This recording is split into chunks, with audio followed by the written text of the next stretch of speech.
المؤمنين عائشة سئلت عن خلق النبي صلى الله عليه وسلم فقالت كان خلقه القرآن. طب ما انا باخد اخلاقي من القرآن والسنة، انا محتاج اكون اسمي متصوف عشان يبقى عندي اخلاق؟ انا محتاج ان انا اكون مسلم ملتزم بالقرآن والسنة عشان يبقى عندي اخلاق؟ دي واحدة. الثانية، انا لما اجي اعالج مشكلة، يعني هفترض ان ظهر انحرافات دينية كما يقول الشيخ وتسيب ديني، لما اجي اعالجه من خلال القرآن والسنة ولا من خلال طريقة انا اخترعها وازيدها في الدين؟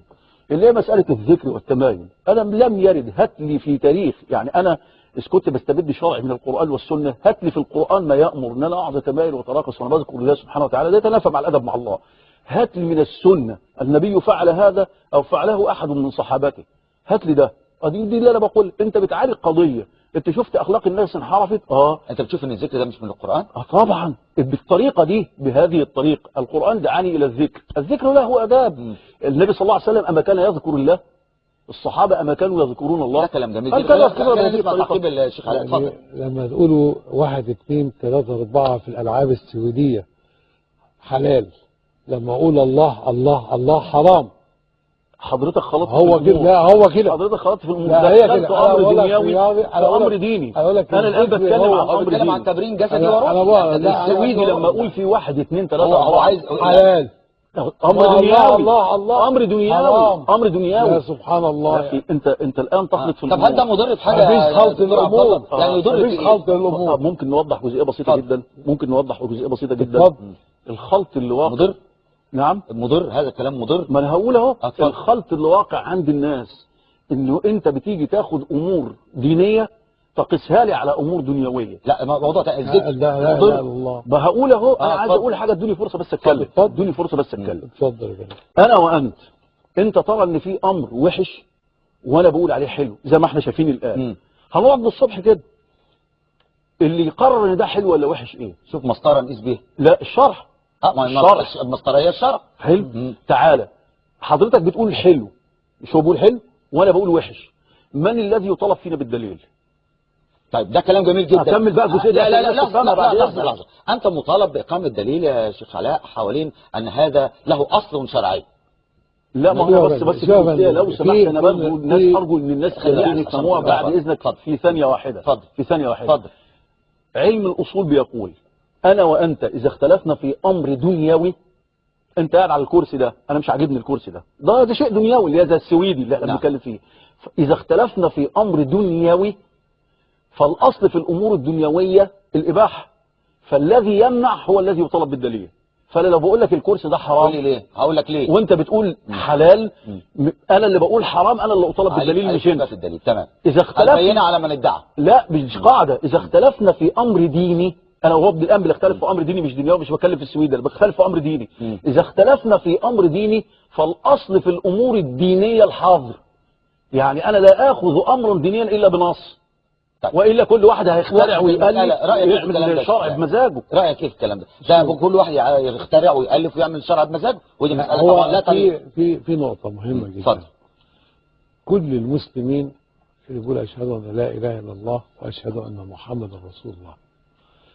انا وجهه نظري في حياتي ان انا بقوم الاخلاق موجوده في القران كويس، والاخلاق موجوده في سنه رسول الله صلى الله عليه وسلم. تمام. والاخلاق موجوده في سيره اهل البيت. ده علاقته ايه باللي بيقوله؟ انا اقول لحضرتك بس انما في اشياء اخرى انا قد ازيد فيها في اخلاقيات. لا سامحني عشان هو الدكتور عبد الله بيقول دلوقتي، ارجو بقى وقفه هنا، قد ازيد فيها دي اللي انا بتكلم بقى. هو الدكتور عبد الله بيقول واحد ان الزياده ليست مطلوبه، لان النبي عليه الصلاه والسلام قال ان هو ده يعني الكلام الحديث هذا. انا بعيد عشان الحديث هذا اللي هو يصوم ولا يفطر، ان شاء الله هيموت، مش كده ولا مش كده؟ لا هيصوم ولا يفطر؟ يصوم خالص طول عمره. ايوه يعني يصوم الصبح كل يوم، يعني كل يوم ويفطر بقى بالمغرب. يعني هو ولا يفطر، هو الحديث بيقول كده، واخد بالك؟ مش فيش روح للحديث. وان انا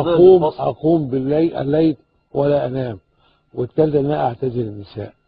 دي حاجات شخصيه وزياده عن الوضع بتاعها. هنا السؤال، الطرق الصوفيه يعني هل مش بتقوم بزياده؟ الشيخ الدكتور عبد الله يرى انها غير مطلوبه. هذه زياده غير مطلوبه، ثم انها طبقا اللي بيقولوا انها خارجه عن الاصول. الكلام ده الان بتقول بيجي الشيخ يزيد شيء، يزيد ايه؟ يزيد على مين؟ يزيد في يزيد مفهومي ايه؟ أنا. يزيد ايه؟ يزيد إيه؟ علما من عنده ولا من الشرع؟ لا مش شرع. من الشرع. يبقى انا مش محتاج اقول دي طريقه صوفيه، هو محتاج اقول ده الشرع. انا محتاج اقول ده الشرع، انا اقوله وده يقوله وده يقوله وده يقوله، مش محتاج لشيخ صوف. ما انا لسه بقول لك حضرتك هتجيب من الدين ولا هتزود عن الدين؟ هتجيب من الدين يبقى ما يلزمنيش تعمل لي طرق ليه؟ هي كلها طريقه واحده، الدين كله طريقه واحده. هتجيب من عندك يبقى هنقف بقى معاك هنا.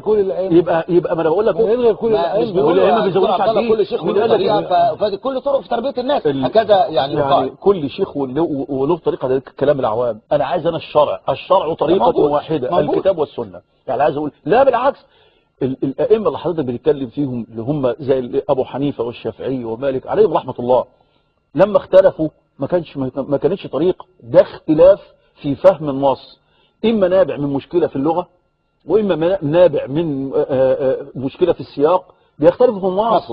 ما تجيبليش الكلام اللي ده انا اقعد ازود واخترع لي عباده. هو الزياده هنا الزياده خرج عن اقرار عباده جديده ولا اي حاجه من هذا. انا بسال حضرتك سؤال واحد الان، اللي بتجيبه لي موجود اصله في القران والسنه، يبقى ما لزمنيش تقول له طرق، يبقى احنا كلنا طريقه واحده وهنلتقي عليها. يبقى ده لا هيبقى غير ده ولا ده غير ده، ولا هيبقى ده غير ده ولا هيبقى غير ده. ملوش اصل في القران والسنه، حضرتك بتزود او بتنقص، يبقى خرجت عن القران والسنه، والكلام اللي انت بتقوله لا يلزمني ولا يلزم احدا من المسلمين.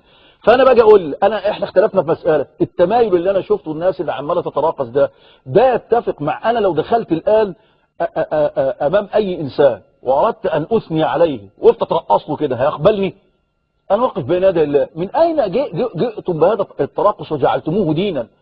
دي زيادة في الدين لا فعلها النبي ولا فعلها الصحابة ولا القرآن دعاك إليها ولا السنة دعتك إليها، بل بالعكس بدنا بالأدب. شيخ علاء اتفضل. شيخ علاء سيادتك دلوقتي احنا بنتكلم في موضوع دنيوي ماشي كده؟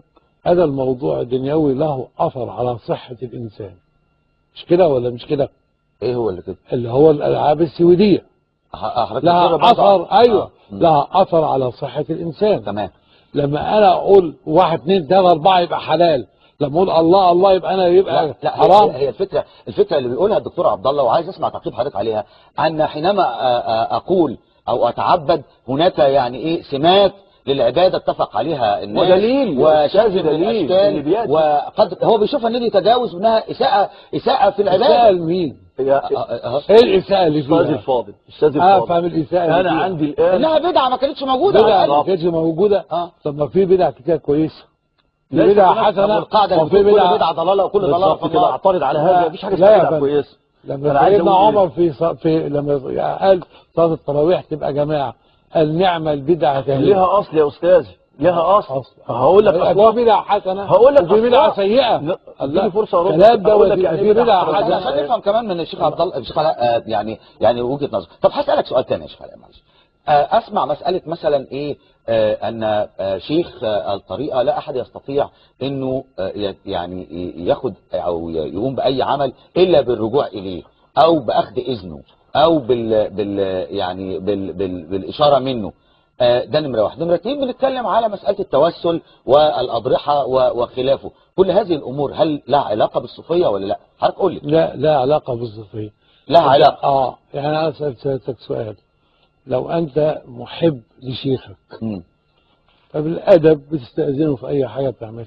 أي حاجة بمعنى إيه؟ يعني أي حاجة بمعنى يعني نفترض إن أنا مثلا هسافر بره الكويت، السعودية، أمريكا، أي حتة، لما أخذ الإذن من شيخي هل دي حرام؟ لا، يعني دي مسألة ترجع لتقديرك. راجل بيحب واحد وبيستأذنه.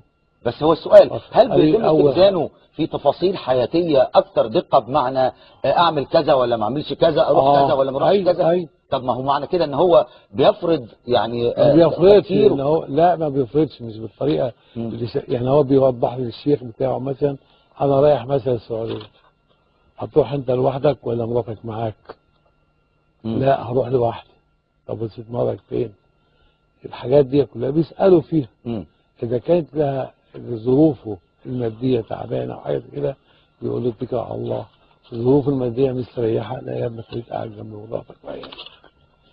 يعني العكس، لو الظروف المادية تعبانة خليك قاعد جنب مراتك. لا العكس، لو ظروفك الماديه تعبانه مسافر السعوديه يشتغل. انا راح لذهني انه رايح يعمل عمره او يحج او كذا. لا واخد بال حضرتك. فدي كلها امور خاصه وامور، وساعات بيبقى هيطلق مراته ولا بتاع، والشيخ بتاع لا ما تطلقهاش. هل في سلوك معين يجب ان يلتزم به المريدين؟ هي الطاعه للشيخ نفسه. طاعه شكلها ايه؟ طاعه مش عمياء، طاعه فيما يعني هل يمكن للمريدين ان يختلفوا معك في اشياء ويقول لك اللي حضرتك اتفضلت بيه مش سليم وانا رايي كذا وبتاع؟ ولا ده مساله غير مقبوله؟ لا مقبوله جدا. طيب المساله التوسل بالاضرحه وكذا، حضرتك بتقول ان دي من الصوفيه، فهمني ازاي؟ لا مش من الصوفيه. امال ايه؟ حضرتك قلت لي من الصوفيه. لا اقول لحضرتك في حاجتين احنا فاهمينهم غلط. في حاجه اسمها الواسطه وفي حاجه اسمها الوسيله. دي مساله مهمه هفهمها لي. سيدنا رسول الله عليه الصلاه والسلام